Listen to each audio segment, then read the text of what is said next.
ఇది కొత్త రకం మందారం అండి. మా గార్డెన్‌లోకొచ్చిన న్యూ వెరైటీ అన్నమాట.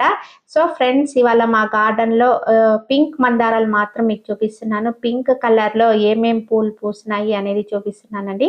పింక్‌లోనే చూడండి ఎన్ని వెరైటీస్ ఉన్నాయి. ఇలా మందారాలు డైలీ మనకు ఇలా పూస్తూ ఉంటే మన గార్డెన్‌కి చాలా అంటే చాలా అందం అయితే వచ్చేస్తుందండి. కేవలం ఇవి ఈ రోజు పూసిన మందారాలు మాత్రమే అండి. ఈరోజు మీకు నేను చూపించబోయే వీడియో ఏమంటే మల్లె మొక్కండి. ఇప్పుడు మనకి మల్లె సీజన్ అయితే రాబోతుంది కదా! మనము ఎలాంటి ఫెర్టిలైజర్స్ ఇస్తే ఎక్కువ చిగుర్లు వచ్చి ఫ్లవర్స్ వస్తాయి అనేది ఇవాళ వీడియోలో చూద్దామండి. నమస్తే. నేను Vani. Welcome to my channel gardening with Vani. So, మన సీజన్ అంతా మల్లెపూలు బాగా తీసుకోవాలంటే ఫస్ట్ మనం చేయాల్సిన పని ఏమంటే, మనకు ఆల్మోస్ట్ ఆల్ 1 ఇయర్ అయిపోయింది కాబట్టి మల్లెపూలు సీజన్ అయిపోయి, ఇప్పుడు మనము మొక్కకి ఉన్న ఆకులన్నిటిని తీసేయాలండి. అంటే ఆకులన్నీ బాగా దూసేసాలనమాట. అప్పుడు మనకి కొత్త ఆకులొచ్చేసి, కొత్త చిగుళ్ళొచ్చేసి, తిరిగి మనకి బ్రాంచెస్ వచ్చేసి, మొగ్గలొచ్చేసి, పువ్వులనేది వచ్చేస్తాయి. మనము ఇప్పుడు జాన్వరి ఎండింగ్‌లో ఉన్నాం కాబట్టి తప్పకుండా మీ దగ్గర ఎన్ని మల్లె మొక్కలుంటే ఆ మొక్కలన్నిటికి ఇలా ఆకులన్నీ తీసేయండి. అలాగే మీవి పెద్ద మొక్కలనుకోండి పైనంతా టిప్స్ కట్ చేయండి. ఎండిపోయిన కొమ్మలున్నా, స్టెమ్స్ ఉన్నా వాటన్నిటిని బాగా కట్ చేసేసేయండి. అలాగే ముదిరిపోయిన కొమ్మల్ని మనం చక్కగా ప్రాపగేట్ చేసుకోవచ్చండి. ముదిరిపోయిన కొమ్మల్ని మనం ఇసుకలో పెట్టేసామనుకోండి, మనకి ప్లాంట్స్ అనేది ప్రాపగేట్ అయిపోతాయి. అవి కూడా చేసుకోవచ్చు. ఇలా మనం ఆకులన్నీ తీసేసిన తర్వాత మొక్క చుట్టూ ఇలా కప్పేయాలండి. ఎందుకంటే మనం వాటర్ ఇవ్వము. ఒక 4 రోజులు చిన్న మొక్క కాబట్టి నేను ఒక 4 రోజులయితే వాటర్ ఇవ్వడం లేదండి. అదే మీరు భూమి పైన ఏసిన మల్లె మొక్క అనుకోండి, 10 రోజులు ఇవ్వకపోయినా ప్రాబ్లమ్ అయితే లేదు. ఇలా నేను ఆకులన్నీ కప్పేసి టిప్స్, ఎండిపోయిన స్టెమ్స్ అన్నిటిని తీసేస్తున్నాను. ఇలా ఆకులన్నిటిని తీసేసేదాని వల్ల మనకు కొత్త కొత్త చిగుర్లొచ్చేసి పూలనేది పూసేస్తాయండి. ఒక్క ఆకు కూడా లేకుండా మొక్కను బోలెడులాగా చేసేసాను. సో, ఇలా చేసిన తర్వాత నేను 4 రోజులైతే వాటర్ అయితే ఇవ్వడం లేదండి. మొక్క చుట్టూ ఇలా మనం ఆకులను కప్పేస్తాం కదా! దానివల్ల మొక్కకి కొద్దిగా ఎండ ఎఫెక్ట్ లేకుండా చల్లగా ఉంటుంది కాబట్టి మనము ఆకులను ఖచ్చితంగా మొక్క చుట్టూ కప్పేయండి. 4 డేస్ తర్వాత నేను ఆకులను పక్కకు తీసేసి మట్టిని చూడండి ఇలా పైకి, కిందకి కలబెడుతున్నాను. ఎందుకంటే ఇప్పుడు మళ్ళీ మనం కంపోస్ట్ ఇచ్చి వాటర్ ఇస్తాం కాబట్టి మొక్క వేరు వరకు అది వెళ్తుంది. కాబట్టి మట్టిని గుల్ల గుల్లగా చేసేయండి. ఇలా చేసేదాని వల్ల వేర్లయితే ఏం డ్యామేజ్ కాదండి. మొక్క బలంగా ఉంటుంది కాబట్టి ఏం డ్యామేజ్ కాదు. ఇలా మట్టిని బాగా గుల్ల గుల్లగా చేసేసేయండి.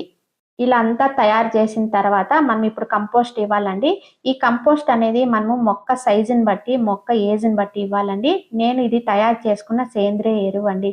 ఇది ఎలా తయారు చేసుకున్నానంటే ఫస్ట్ నేను మాగిన పశువుల ఎరువు తీసుకుంటున్నాను. ఒకవేళ మీ దగ్గర ఇది లేదు అనుకుంటే వర్మీ కంపోస్ట్ తీసుకోండి. హాఫ్ కేజీ నేను ఎరువు తీసుకున్నాను. తర్వాత ట్రైకోడర్మా సుడోమోనాస్ ఒక్కొక్క స్పూన్ యూజ్ చేస్తున్నానండి. తర్వాత మనము వేపపిండి తీసుకోండి. నా దగ్గర ఇది ఆర్గానిక్ మిక్స్ ఉందండి. అంటే వేపపిండి, గానుగ చెక్క, మస్టర్డ్ కేక్ అన్నీ 5 రకాలుంది. ఇది 3 స్పూన్స్ ఏస్తున్నాను. మీ దగ్గర ఇది లేకపోతే వేపపిండి తీసుకోండి. తర్వాత నేను బోన్ మీల్ 3 స్పూన్స్ వేస్తున్నాను. తర్వాత సీవీడ్ వేస్తున్నానండి. ఇవన్నీ కూడా మనము ఇవ్వడం వల్ల మొక్కకు బలాన్ని అందించిన వాళ్ళవుతాము. మొక్క బాగా పెరిగి చిగుళ్ళు బాగా వస్తాయండి. ఆ వచ్చిన మొగ్గ కూడా లావుగా ఉంటుందండి. బలంగా, లావుగా ఉంటాయి. మనము ఇలాంటి ఫెర్టిలైజర్స్ ఇవ్వడం వల్ల. ఇవన్నీ ఇచ్చిన తర్వాత బాగా ఇలా మట్టి మిశ్రమాన్ని బాగా కలుపుకొని మనము మొక్కకు తగినంత ఇవ్వడమే. సో, ఈ విధంగా మనం తయారు చేసుకున్న ఈ సేంద్రియ ఎరువును మొక్క సైజుని బట్టి, అలాగే మొక్క ఏజ్‌ని బట్టి ఇవ్వండి. ఈ మొక్క నా దగ్గర దాదాపు 1 ఇయర్ నుంచి ఉంది కాబట్టి మొక్క సైజుని బట్టి ఇస్తున్నాను. అదే మీ దగ్గర ఉన్న మొక్క భూమిలో ఉన్న లేకపోతే ఏజ్ ఎక్కువున్న మొక్కకి ఎక్కువివ్వండి. కాబట్టి ఇవన్నీ కూడా మనము జనవరి ఎండింగ్ లోపల చేసుకున్నామనుకోండి, మార్చ్‌కంతా మనకు ఫ్లవరింగ్ అనేది స్టార్ట్ అయిపోతుంది. అదే మనం ఆకులు తీయడం అంతా లేట్ చేశామనుకోండి, ఆటోమేటిక్‌గా మనకు ఫ్లవర్ రావడం కూడా లేట్ అయిపోతుంది. కాబట్టి వీలైనంత వరకు మీకు కుదిరితే ఈ జనవరి ఎండింగ్ లోపల ఈ టిప్స్ అన్నీ కట్ చేసేసి, ఎండిపోయిన స్టెమ్స్ అలాంటివన్నీ తీసేసి, ఆకులు తీసేసి ఇలా ఫెర్టిలైజర్స్ అనేది ఇచ్చేయండి. ఇలా అంతా వేసిన తర్వాత నేను ఎరువు తర్వాత మట్టి అనేది వేస్తున్నానండి. ఈ మట్టి కూడా కొత్తగా తెచ్చుకున్న మట్టండి. ఒకవేళ మీ దగ్గర ఈ కొత్త మట్టి లేదు అనుకుంటే పాత మట్టినే బాగా ఎండకి ఎండబెట్టి వేయండి. లేకపోతే మట్టిలో మనకి చాలా రకాల పురుగులు, డిసీజెస్ అనేది ఉంటాయి కాబట్టి ఎప్పుడు కూడా మనం మట్టిని వాడే ముందు బాగా ఎండబెట్టిన మట్టినే వాడాలి. సో ఇలా మట్టితో మొత్తం మనం కప్పేయాలండి. మనము దాదాపు వాటర్ ఇచ్చి 4 రోజులైంది. అంటే నా మొక్క చిన్నది కాబట్టి 4 రోజులైంది. అదే మీరు భూమి పైన పెట్టుకున్న మొక్క పెద్దదయిందనుకోండి 10 డేస్ అయితే వాటర్ ఇవ్వకండి. సో ఇప్పుడు నేను ఫర్టిలైజర్ అనేది ఇచ్చేసాను. దానిపైన మళ్ళీ మట్టి అనేది కప్పేసాను. ఇప్పుడు నేను వాటరింగ్ చేయాలి.